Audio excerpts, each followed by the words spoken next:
to our program Dynamic. With me today, we have a special guest, a pastor and a doctor, Ron de Prier. Welcome. Thank you. Good to be here. Oh, it's a privilege to have you here on the set. Now, today we're going to delve into a topic we were busy with, writing a doctoral thesis.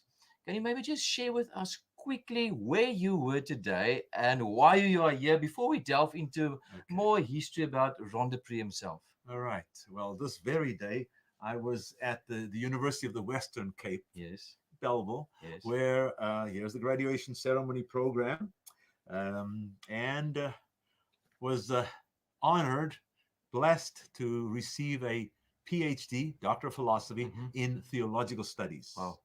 With the emphasis was in the New Testament, but it covered the entire Bible. So it's a PhD in Theological Studies. Now, we just want to get an overview about Ron de Prier. When you look at your Facebook, you always see, where's Ron de Prier now? But I want to ask the question, who is Ron de Prier? Yes, I was born in Wynberg, Cape Town. Oh, really? Yes, many moons ago, as they say. My father and mother, both from South Africa. And so that's where I was raised, essentially in the Cape area. Although my dad was pastoring for some of the time, and I was in Oudtshoorn with him, and we traveled a little bit. But Cape Town is my home, so I'm really back home. And I studied at UWC because I found a very good professor who agreed that the Bible has objective truth in it. Wow. And I was glad to hear that. So dig into it and see what we can find. That's amazing. So when did you do your theological studies? Well, I started originally, if you want to go back. Yes. I graduated from Heidelberg College in 1974. Why theology? Again, probably because I've always wanted to do something of service to people. Originally, I was going to go to pre-med studies and then to become a medical doctor. But instead of working with physical hearts, the Lord moved me to working on spiritual hearts.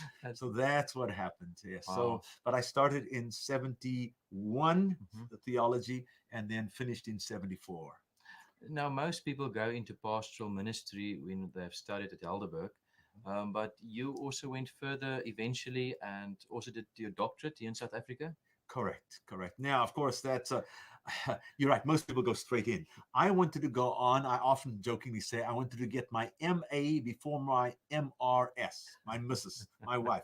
So I worked for a couple of years in Johannesburg to earn enough money to go to the United States to work on my master's. And so finished that in 1978. First master's, Master of Arts in Religion, got that done. And when I was done, I went to South Korea as a student missionary. And there was a young lady there from Texas who also went as a student missionary. She arrived a few weeks after I did. We became acquainted. We both loved serving the Lord. We found we had many common interests, common goals. And of course, we've been married now close to 40 years. Wow. So God is blessed. But that's my first master's at Andrews. And then I went back to Andrews University, finished Master of Divinity. So the first master's was really with a major focus in counseling. So I wanted to be working with young people. And amazingly, God has opened the doors that virtually just about every year, I'm working with young adults, either in speaking or hiking, or every year I've been involved. But then I went back, did the MDiv, Master of Divinity, for pastoring. And then I went and did the Master of Education for teaching. So, counselor, teacher, pastor was those my first three. And thereafter you did your doctorate? Correct. And it's in ethics? Well, my first doctorate was a doctor of ministry in missions. Oh, really? Yes. So that was a doctor of, I studied the very controversial discussion topic of polygamy. Oh, really? Yes, I did a doctor of ministry looking at polygamy in the Bible.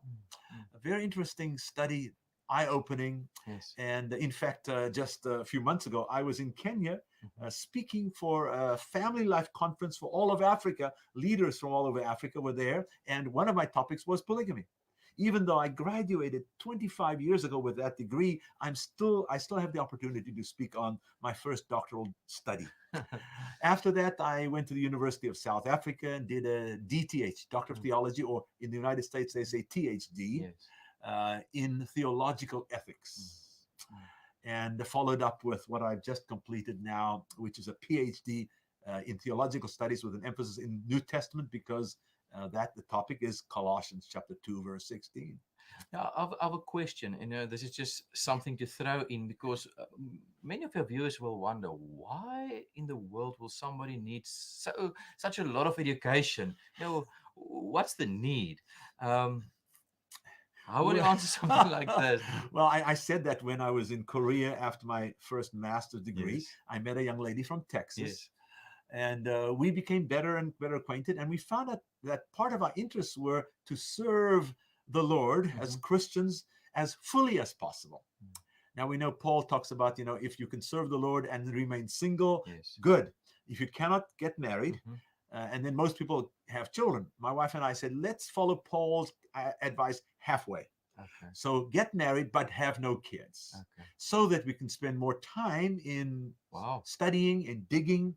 And we felt called to dig deeply into the scripture, study, and then make a contribution that way, to be a blessing. So it was never my intention. In fact, when I went to South Africa, from South Africa to the United States in 1976, that's when I left here, December 1976, my goal was to not get a doctorate. In fact, I said, I don't want any doctoral degree, because I'd noticed that sometimes when people get doctorates, it separates them. They're in this different in the cloud, in the upper echelon, and they don't seem to connect with what we often call the everyday person. And I said, I never want a doctorate because I don't like this separation. And so the irony is I end up now with 3 doctorates, but the Lord has blessed. Our plans, not God's plans. That's right. And the Lord is really blessed. And I have remained friends. And in fact, few people call me doctor. That's the funny thing. They call me Ron, my first name, or they call me Pastor Ron, or in South Africa, Pastor Ron. And you're not worried about it? No, these are my friends. We're all on the same journey. I just we felt we were called to spend our time in the Lord's work. And so today people came in and said, you've got 3 doctoral degrees. And as I was talking with a couple there, I said, you know what? It's harder to raise 3 children. And the wife started smiling. I said, you see, you can't just put your kids on the shelf. They keep coming back home. And she laughed. She said, that's true. That's true. I said, so I did it the easy way. Then I added, and I'm from Africa. Africans love big families. So I've got 3 masters, those are the boys, and 3 doctors, as we say in Afrikaans, dochtergrade. So these are my daughters, you see. That's nice. So I said, I love a big family. I've got 6 kids. I'm a real African man in that sense. So anyway, that's the background. You understand? So I tell people it's nothing great I've done. It's just that we chose to get involved in serving God and trying to find answers, trying to be of service. And so I've taken difficult subjects like polygamy, my first one.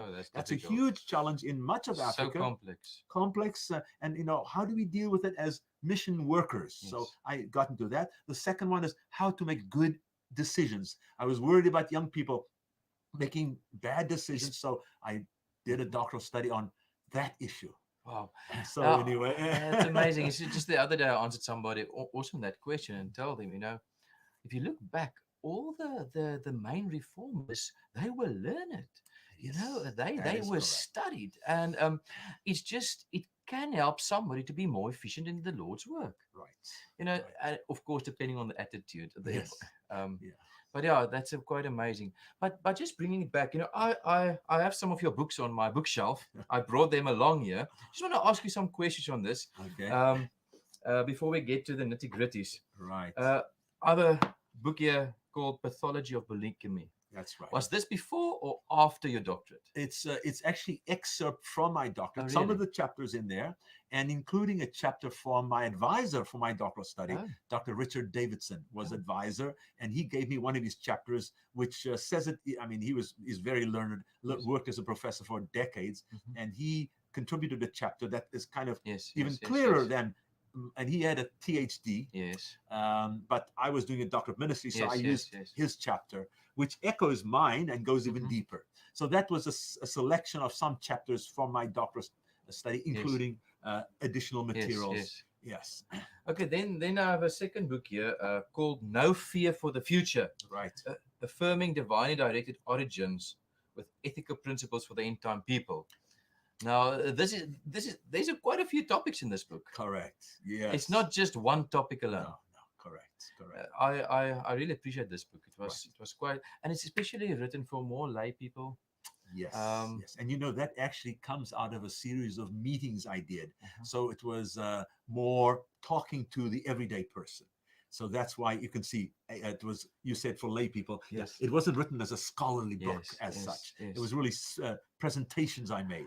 Then here's a book that really helped me in my Oh, ministry good. on ethics. You know, Right. you are faced in so many different situations with so many questions. Morals for mortals, Right. biblical road signs for difficult dilemmas. Now, was this before or after the doctorate?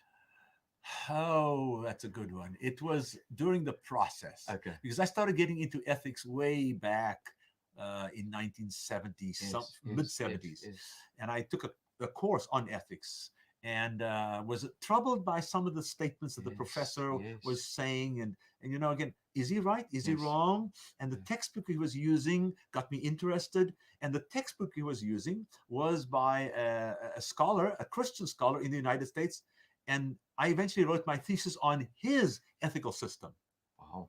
you know, because that was the first ethics textbook. And I went to the place where he worked. He was very Yes. gracious, very generous, gave me photocopied all the material I wanted free of charge. And I was studying his ethical system.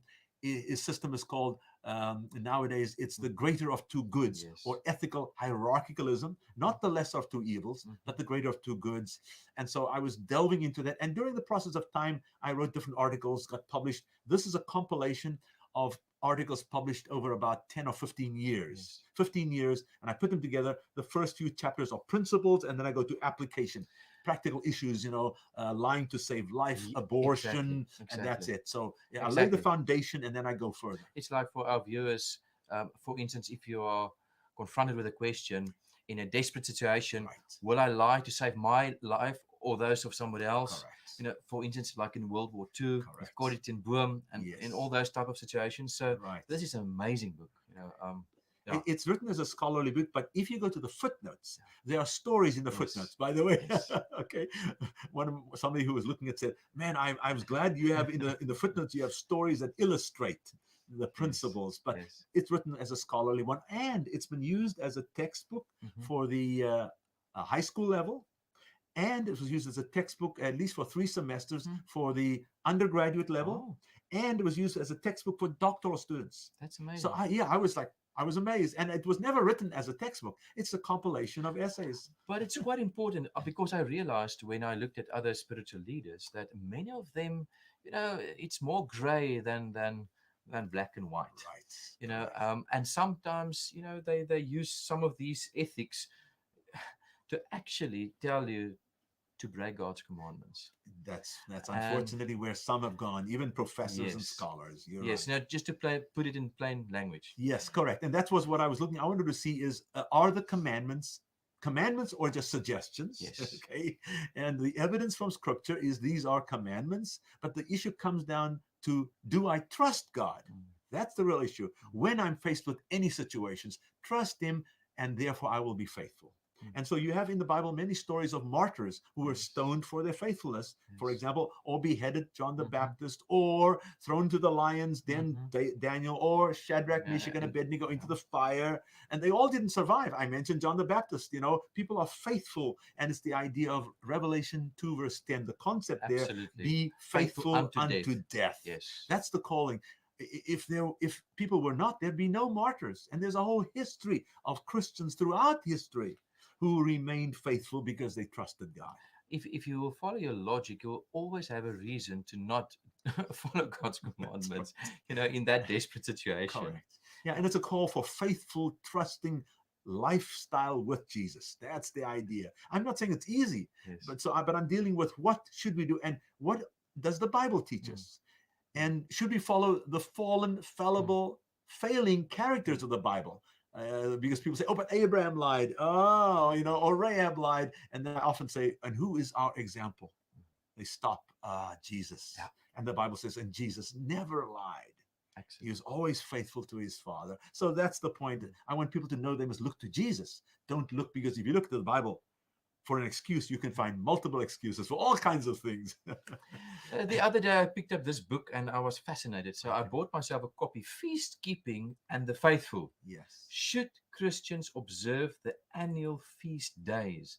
Now, there's a bit of a correlation with Colossians 2, verse 16, where we'll come just now. Yes. But why did you write a book like this?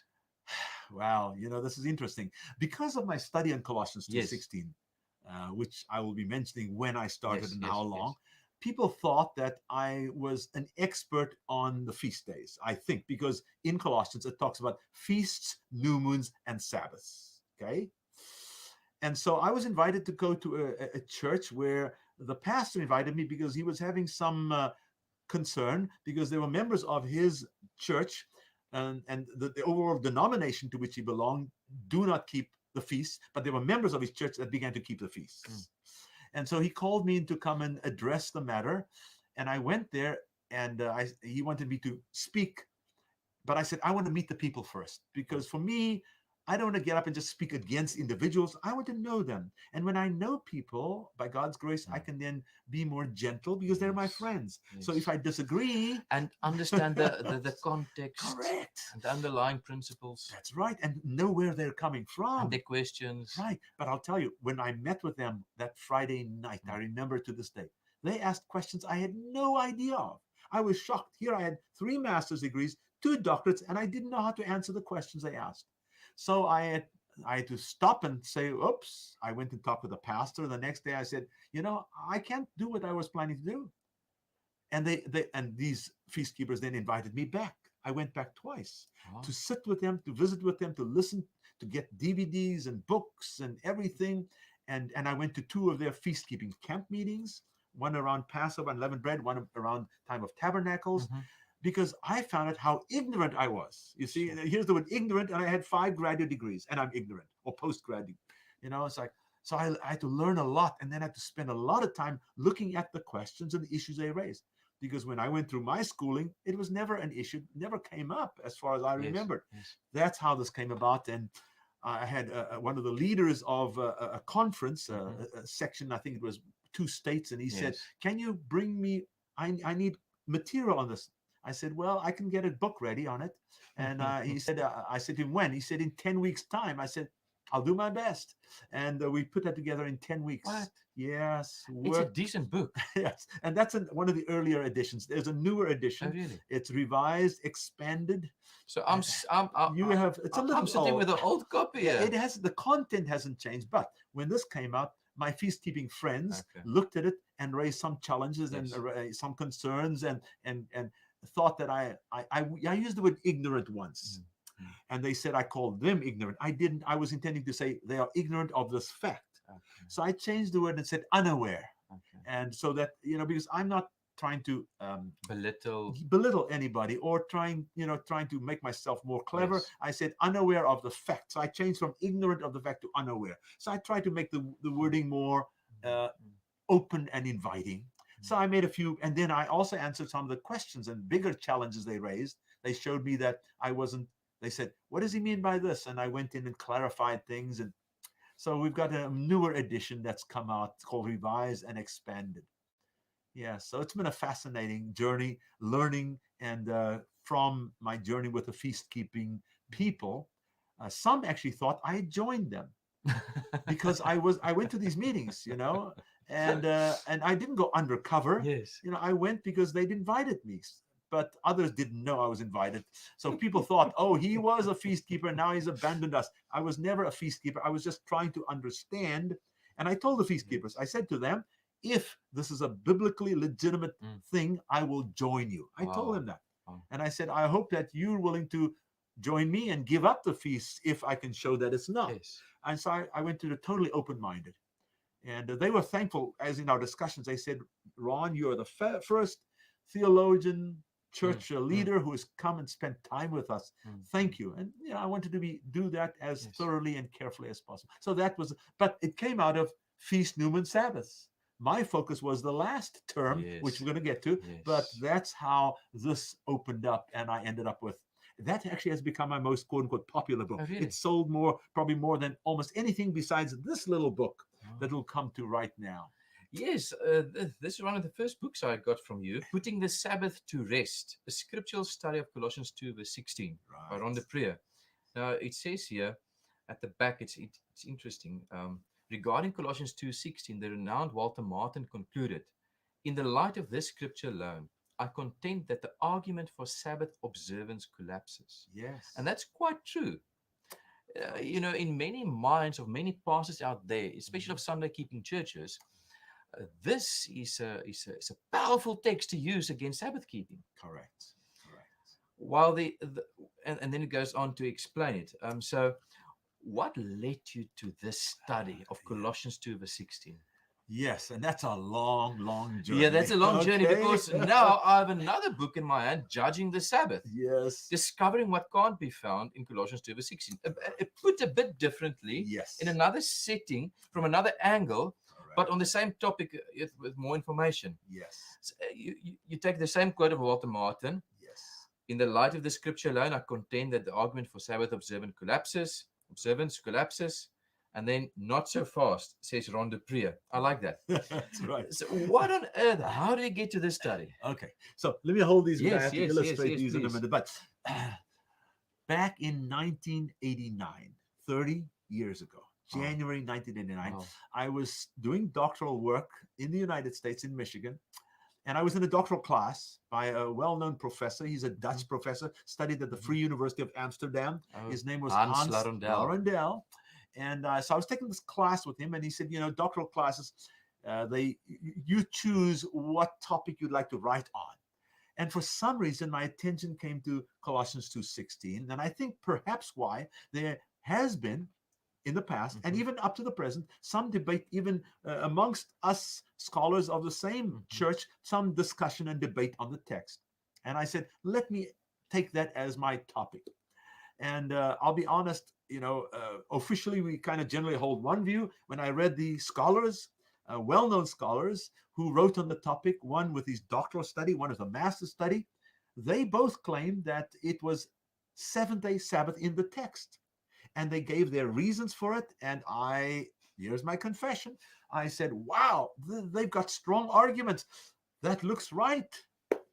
And so, I'm busy working on my paper. It took me weeks, I don't know, maybe months. The course was probably about 2.5, 3 months long. But because it looked like they had some arguments I had never even heard of, never even considered. And boy, it was pretty persuasive. And it's the general arguments that we're going to talk about later on. The triad, yes, this feast, new moon, Sabbath, the triad, annual, monthly, weekly. That's the argument that they were using. And I'd never been aware of that for some reason. I may have come across it, but it wasn't a focus. I'd already been doing so many other studies. I have many irons in the fire, many interests, So long story short, I said, okay, let's jump into it. And I struggled and I wrestled and I started going now. Besides those scholars, I decided to go back to the actual text. What does the text of Scripture say? And not only in the English language, but go back to the Hebrew and the Greek. Because, the English Bibles and Afrikaans Bibles and every Bible really comes from the Hebrew and the Greek manuscripts. Absolutely. And in the Hebrew, there's virtually no discussion to debate which manuscripts. Generally, almost everybody agrees it's the Masoretic text. Yes. But I wanted to do a complete study of the Old and New Testaments because, as most people are aware, the New Testament builds on the Old, and in the Old you get the Hebrew Shabbat there, and there are 111 instances where the word appears, and what does that word mean? So that's where I got into this in a fascinating study, and then I found out that those two scholars with a master's, one guy and the other with a doctorate, both who had been professors, wait a minute, they hadn't gone deep enough. They had gone deep and caused me to shake on my view, and I switched to their view, but I went down to rock bottom. And I found out that their arguments were not as serious when you go back and you check the Hebrew and the Greek. If you simply go with, unfortunately, sometimes mistranslated English versions, I mean, there's no perfect translation. We know that. That's why we often go and check translation against translation if we don't know the original. That's right. If we don't know the Hebrew or the Greek, you see, we check various translations, but I said, wait a minute, their arguments were not as solid as I thought. And I started digging and digging. By the end of the course, I had a 100-page paper. What? Yes, 100 pages. That was 1989. Fast forward about a decade or so, maybe 15 years, I bumped into a young adult. Again, I almost every year I'm at young adult meetings speaking, presenting, and so forth, whether it be a youth congress or camp meeting or whatever. And a young adult came to me and said, I understand you've done some study on Colossians 2:16. Well, she was a Sabbatarian, keeping the seventh-day Sabbath. Yes. And later on I found out, I didn't know why she came and asked me the question, but she was dating a guy who kept Sunday. Oh. See? And he had been challenging her with this verse. And I didn't Problem. know. That's right. This is the challenging verse.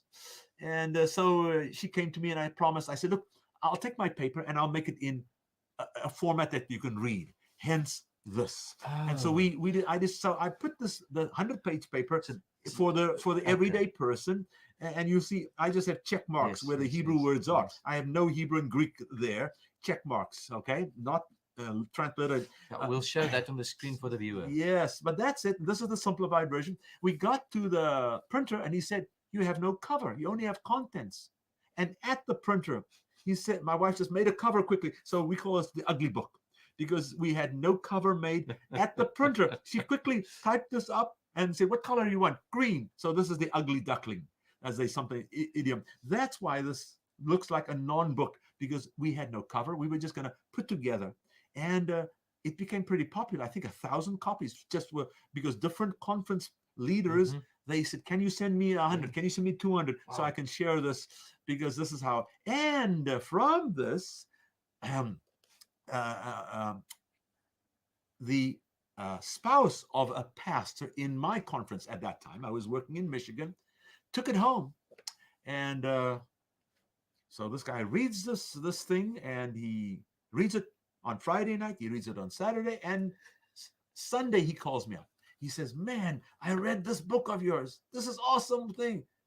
Would you meet with me for lunch? Yeah, glad to. So Monday we met, and he sat me down and he said, listen, would you rewrite this little ugly green book to share with non-Seventh-day Sabbatarians? Yes. And, rewrite it, because I just did this for that young lady and ended up for a lot of pastors, Sabbatarian pastors. And now he said, so that we can share with them the reasons. And so out of that grew this book, which is twice as large as this book. And this is Judging the Sabbath. The layout is professional. Yes, it is, because it was done by, this is my academic publication. When you publish with an academic press, and they asked me for it, which is a little more, I was encouraged, rather than me, please, would you publish for me? They came and said, would you write a manuscript? And so we put it in two parts. The first half, called part one, about halfway, is what we call for the educated layperson. Even if you got to high school, you're educated, you can read and understand. The second, part two, is for the deep scholar. So we split this study into two parts. This simple one, we made it deeper and split it into the two parts. But it's not, I have a train driver who's now retired in one of my congregations. And he read this. He's like, wow, he's so excited, because he's a careful thinker. He worked, I don't think a driver, but he worked on the trains for most of his life. But he's intelligent. He's not perhaps formally educated, but he loved this as he read it, and he understood it. So that's for the average Christian, even those who keep Sunday, to basically understand what the text Colossians 2:6 means. Yes, 16. Correct. This is what it was. And so, and during the course of time, I know of when this first little green book came out, a friend of mine came to me and said, would you sell me an extra copy? I said, why? He said, I'm having great Bible studies with a friend who's a Sunday keeper, and I would like to share this with him. I said, I won't sell it. I'll give it to you. What's his name? I signed it, gave him a free copy. It's a simple thing. It cost maybe $5 or even $3 to publish. And he took it to this young man he was studying with. Both of them were young. And he actually accepted the Seventh-day Sabbath, became a Seventh-day Sabbatarian by reading this little ugly green book. The cover didn't matter. He was interested in the contents. Amazing. So, as you look at it, it's only really 50 content-wise, maybe 50 pages if you don't look at all the footnotes. Yes. So that's this little one. And then from this one, I actually bumped into a man myself later on who came to me and said, hey, thank you for this book.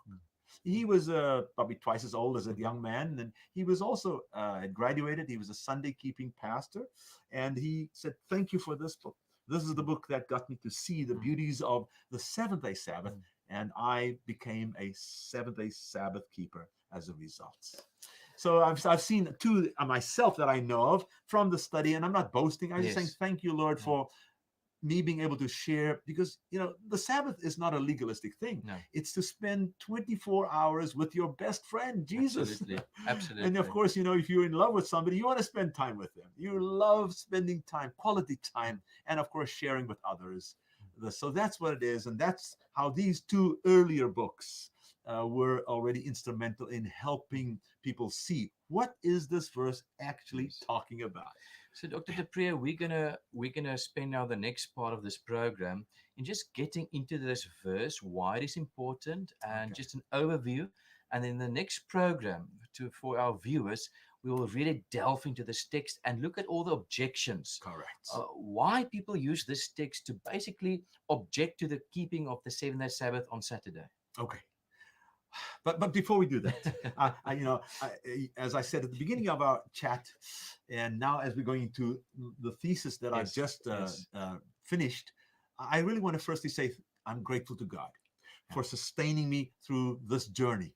Because people say you've gotten another doctorate, and this is my third, and people jokingly today, even my advisor said to me, "Are you going on for a fourth?" I said, "No." My wife says this is the last, and I'm inclined to agree.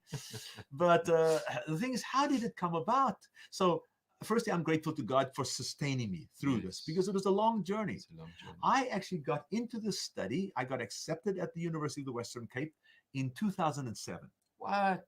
Yes. Now, I actually contacted my professor in 2002. I found an email. I started communicating with him in 2002. I had just come back from mission service. My wife and I had served in Zimbabwe for 4 years. Then we'd served in Peru for a short while, and we got back to the United States, and I was now pastoring. And in 2002 to 2007, those 5 years, but I came out of academia back into, and I'd been mainly in academia before. Now I'm thrown into pastoring. It's a brand new ball game because I've been in academia a long time. So I'm getting my earlier study into practice now. But so those 5 years between 2002 and 2007, when I first contacted really Professor Douglas Laurie is his name. He's now retired, still works a little part-time, but he had agreed about this topic. And it took me 5 years to get my proposal in and accepted. Now, thing is, I've been doing everything else. I was publishing multiple books, including most of the ones that we were showing here. I was preaching, traveling. 1 year I traveled 5.5 out of 12 months. I wasn't home. I traveled extensively, spoke many places, and as a pastor, so I was thankful because I have the training, but I also had interns. I lived close to Andrews University, and the interns would help keep the church moving. So I traveled a lot. But so 2007, got my proposal in, got it accepted. And then when the proposal was accepted, it was the same within a few weeks or months when the president of the Andrews University Press contacted me and said, "Would you get us a manuscript?" I said to my wife, "This is weird. I get published, okay, or request for publication. I get accepted for my proposal. And then a broadcasting company called 3ABN contacted me all within about 2 or 3 months. Would you come and make a presentation on the same topic?"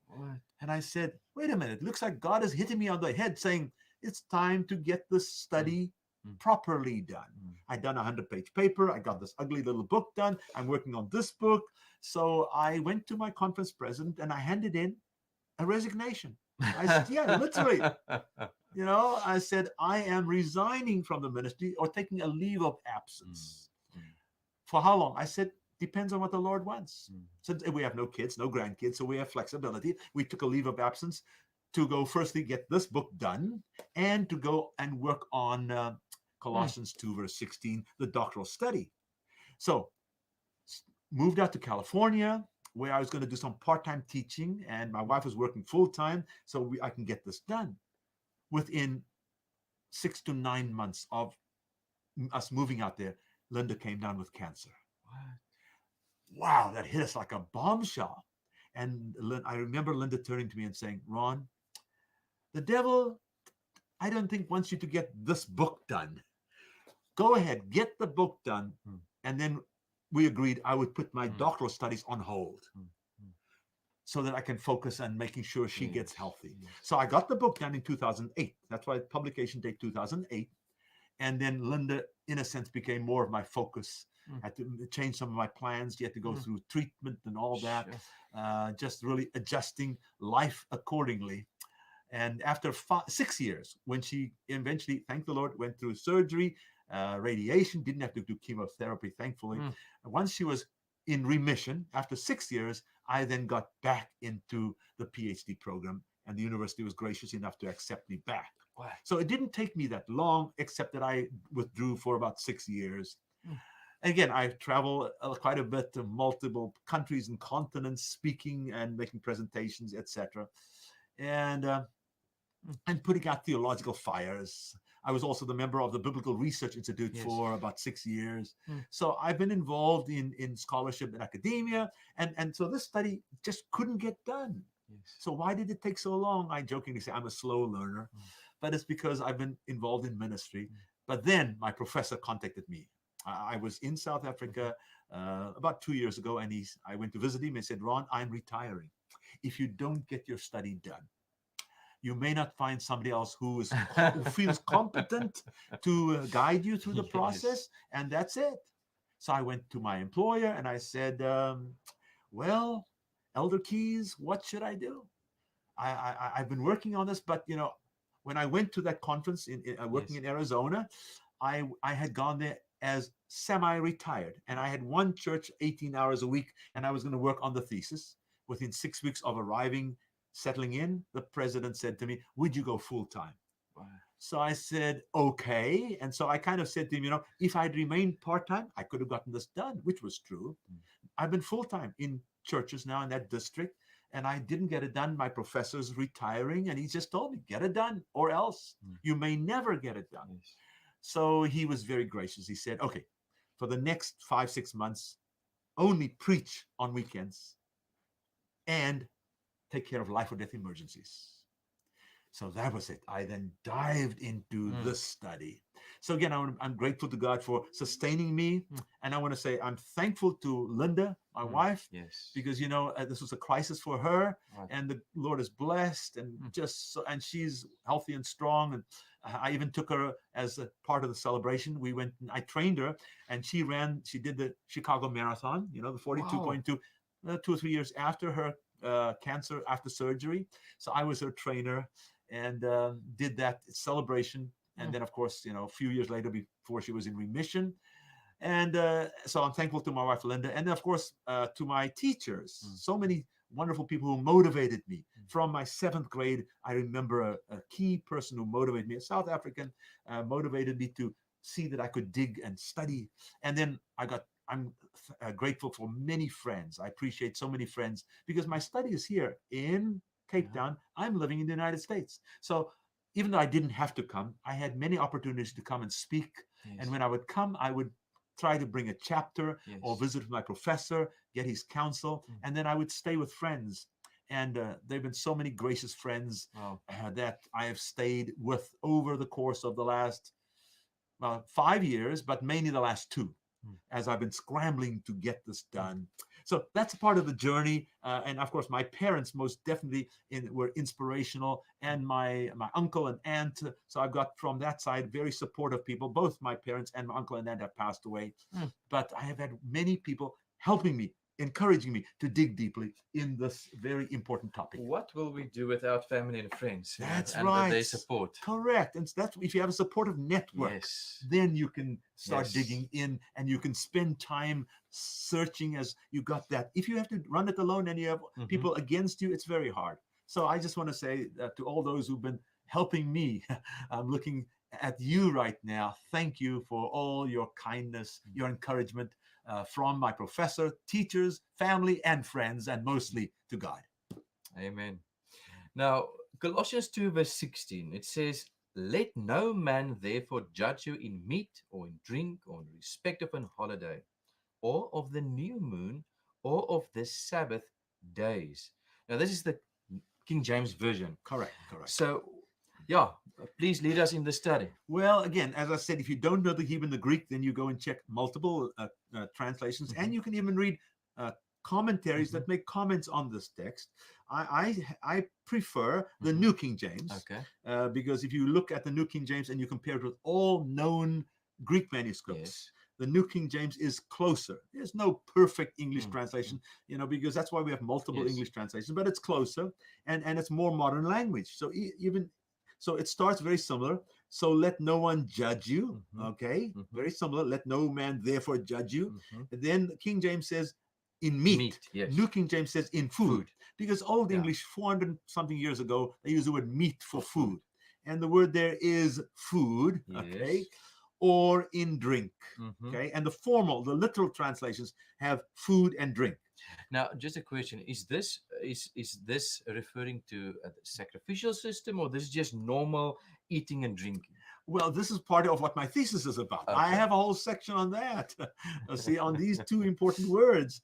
But the interesting thing so that's basically giving context. Yes, correct. Giving context to this idea, because the newer, the more paraphrased or the more dynamic translations, like the New International Version. The New International Version says by what you eat or drink. Exactly. So that context is basically removed. Yes, it's different. And even the New Living Translation says for what you eat or drink. So it goes to a general thing of you can eat anything, you can drink anything. But what's interesting, and I found it pretty consistent, the literal translations, the formal ones, King James, New King James, Revised Standard Version, multiple, New American Standard, they go with food and drink. They don't by what you eat or what you drink. It's fascinating. So I encourage people, if you're going to do a Bible study and you don't know the original languages, use a more formal literal translation. Now, King James, unfortunately, we don't use the words the same anymore. So that's why I recommend New King James. They're very close, but this is more modern language. Like instead of meat, it's the word food. So that's the difference there. That's the first difference. Or regarding the New King James, the King James says holy days, right? Yes. Or in respect of an holy day. And holy day is very general. Okay, but actually the word there is heorte, which is the word feast or festival. And the New King James is regarding a festival. And it's a most fascinating thing, which I hope I can get into later on. But this word festival has been so misunderstood. I'm amazed. Even people who have done their doctoral study have not correctly identified this, because it wasn't the focus of their study. Exactly. See, they're focusing on other things, and then they claim they're dealing with the text, but they deal with it because it's not their focus. They deal with it kind of superficially because it's not their main focus. And so they just copy what others have said. Instead of going back and asking the question, what does the word heorte mean? And it's amazing. And so here's one of the major confusions across the board. The assumption is that the word festival simply means an annual feast day, and that is not true. It does not simply mean an annual feast day. It's a completely wrong assumption. And fortunately, there are many scholars who recognize that. Lexicographers, it's just incredible. The dictionaries support what I will be sharing. Just because of an assumption. It's an assumption by, I would say, the majority of people who've written on this. And when I say the majority, for my thesis, I wanted to be as exhaustive as possible. So I went to many libraries, from the Library of Congress in the United States to one of the richest resources for Sabbatarian literature, Andrews University in Michigan, through multiple libraries, probably about a dozen on the West Coast, Fuller Theological Library. I went and scoured the libraries. And I was able to get together close to 200 sets of Bible commentaries, that deal with this verse. 164 of them that specifically talk about Feast, New Moon, Sabbath. And 138 that claim to do a careful study of those three words. And 133 of whom say it is annual. 133 commentaries say this is annual. Basically all annual festivals of ancient Israel. 133 of them. And more than 50% of those 133 commentaries written by people from all different backgrounds, different denominations, it's amazing. 133 of those commentary sets, more than 50% do no exegesis, no linguistic study. It's all an assumption. It's amazing. And those who do linguistic study do a superficial one. So my study, at one stage, I said, no one has done any work on this. But then somebody said, you can't say that. All you can say is that there's no evidence, because maybe they did the study, but they never put it in what they produced. So I say, there is no published evidence available for all of the 133 Bible commentaries that say this is annual festivals. Okay, they just say it's all annual festivals, and there's no support in the dictionaries for that. If you proper dictionaries, now there are what I call the pocket dictionaries. Little side story here. Just today at the end of graduation, as I came out, somebody I'd never met walked up to me and he said, congratulations and thank you for inspiring me. You have 3 doctoral degrees. And I said, yes, but my wife and I have no kids. These are our daughters, onze dochter geraden in Afrikaans. I played on that, and I chatted with him, and he said to me, you have just overturned, you have just shown that Strong's and Vine are wrong. And I said, well, even concordances can be wrong. They are dictionaries and concordances. I said, we have to go back to the text. And said, I am dependent not on Strong's. Strong's was published in 1899. I'm not dependent on the dictionary. I have to go back and say, intertextually, how does the Bible use these words? I said, I went back to every time the word Shabbat is found in the Old Testament, Hebrew. I went to every time the word is used in the translated Old Testament, which is often called the Septuagint, the general understanding, the LXX, the scholars say. I went to every time the word was there in the Greek, and then I went to every usage of the word Sabbata or Sabbaton in the New. And I found out that Strong's is poor, very deficient. Strong's gives 1 definition, I believe, of the Hebrew and 2 definitions of the Greek. And yet there are 4 definitions of the Hebrew and 4 of the Greek. So they give you so little, and then you make wrong conclusions based upon incorrect definitions. And this guy caught it. We read the summary in the graduation ceremony book, and he said, after hearing that, as it was presented, he said, man, Strong's and Vines, they got to be corrected now. So I said, it's not me. I have to be faithful to the way the words are used in the text. So the first word is not simply annual festivals. So according to your study, what is it then? Well, my study and a plethora, multiple sources of Sunday keeping scholars say that they recognize and this is what they call pilgrimage festivals.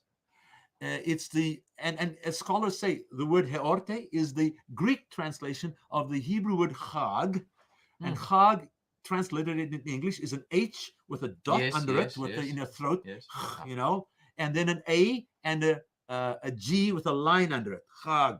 Okay, if you want to be very precise, and that is very close to the Muslim word hajj, because Arabic, it's a Semitic language. You have Hebrew, cousin language Aramaic, and then Arabic, more of a distant cousin. And so what's the Hajj? It's a pilgrimage to Mecca.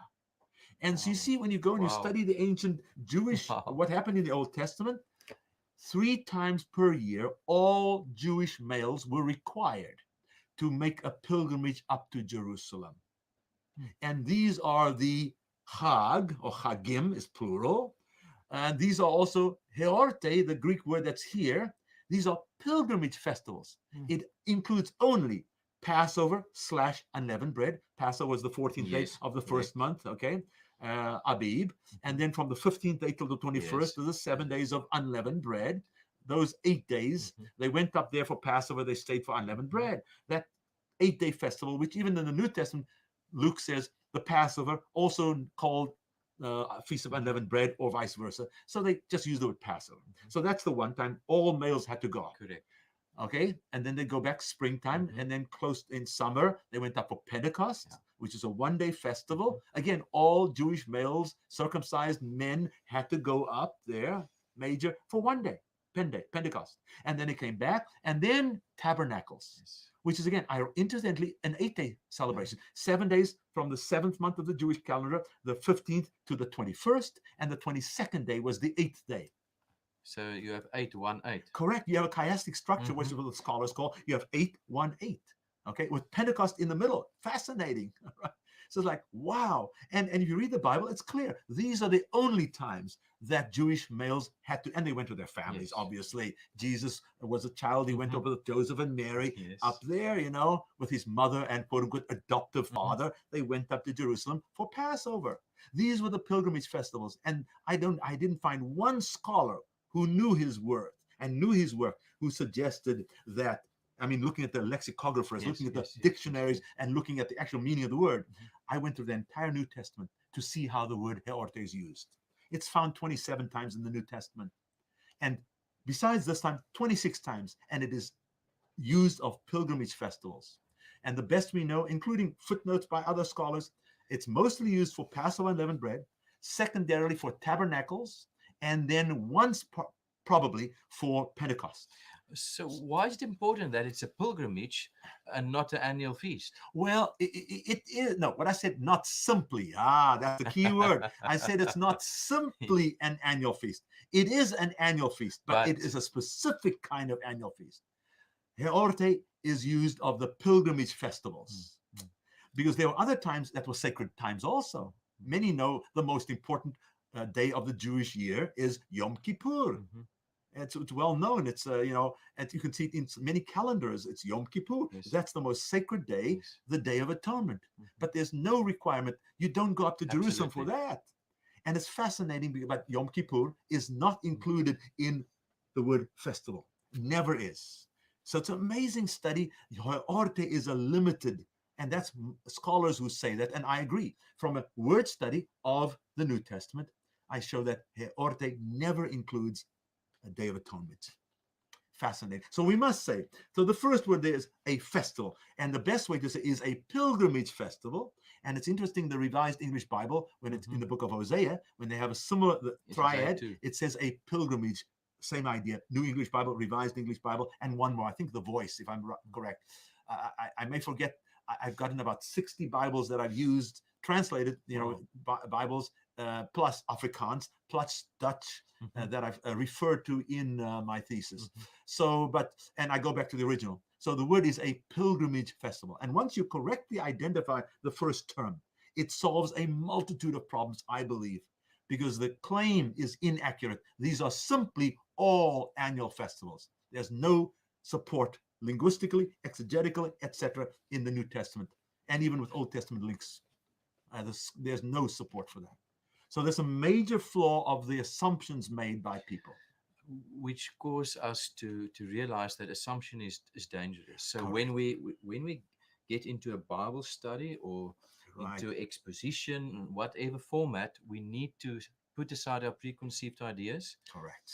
And look at the text and the original wording. Right. Very important, especially on a challenging text and like this one, because if you think about it, why is Colossians 2:16 quote unquote so important? It's the only text in the New Testament, the only one that talks about the word sabbata. That's the dictionary term or lexical term, sabbata. The only one in the entire New Testament that talks about it in a theological context. All of the others are in historical context. Correct. Jesus went into the synagogue on Luke 4:16, and all those, that's in the Gospels and then in the book of Acts, just the practice of people.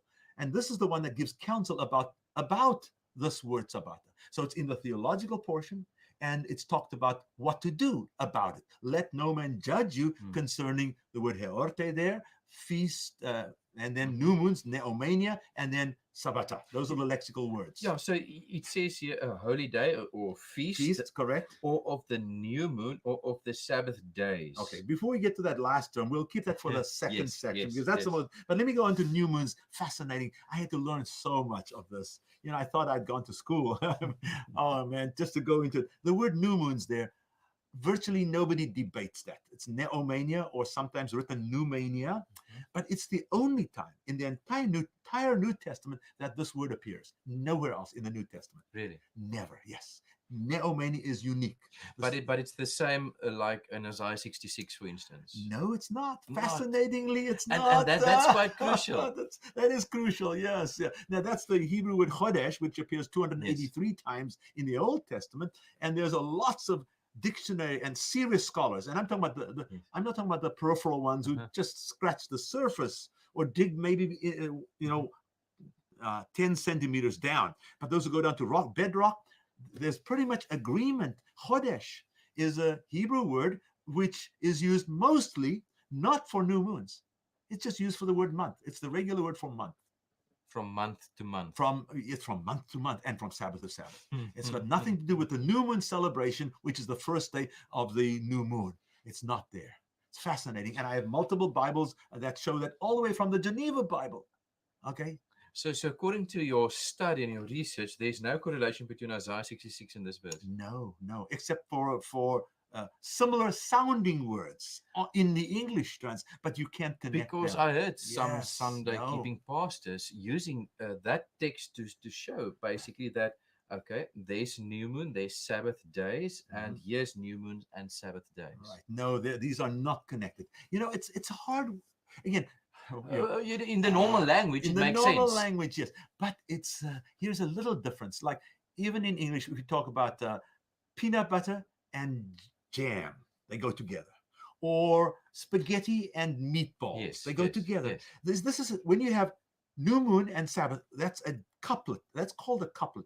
And every time new moon is put with Sabbath, okay, and if in the context it is new moon and Sabbath, if it says new moon Sabbath, not from month to month and from Sabbath to Sabbath, but when it just talks about new moon and Sabbath together, when they're close together, new moon Sabbath, it is the first day of the month and the 7th day Sabbath.